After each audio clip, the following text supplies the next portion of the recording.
কেউ আমার হালকে ডেকে দাও, হালকে সবই কেবে। এ কি সর্বনাশ হয়ে গেল গো, আমি জলদি যাইতাছি, হালকোকে ডেকে আনি।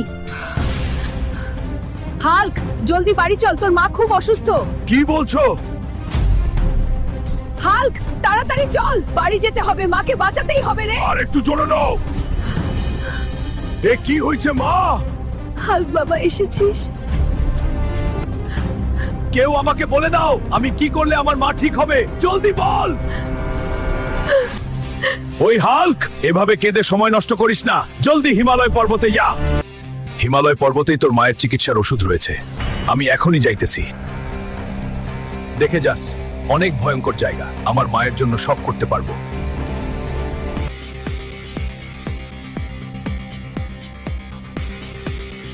মায়ের জন্য ওষুধ কোথায় পাই রে? পুরা হিমালয় পর্বত শেষ করলাম পড়ায়। বন্ধুরা, তোমরা সবাই এই চ্যানেলটা সাবস্ক্রাইব, ভিডিওতে একটা লাইক দাও, তোমাদের আশীর্বাদে আমি ওষুধ পেয়ে যাব।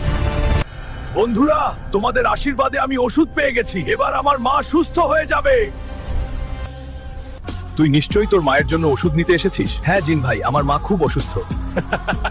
এই নিয়ে ওষুধ, মায়ের কথা বললে ফ্রিতে দিলাম। ওহ, এই ওষুধ, হাই, এটা দেখতে কত সুন্দর। জিন ভাই, অল্প এগিয়ে দাও। আয়, আমার পিঠে উঠে বস। সাধু বাবা, এই নাও ওষুধ এনেছি, এবার আমার মাকে ঠিক করে দাও।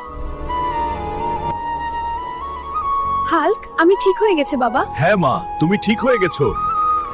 মায়ের জন্য যে লড়াই করে তার কোনোদিন পরাজয় হয় না রে হাল্ক।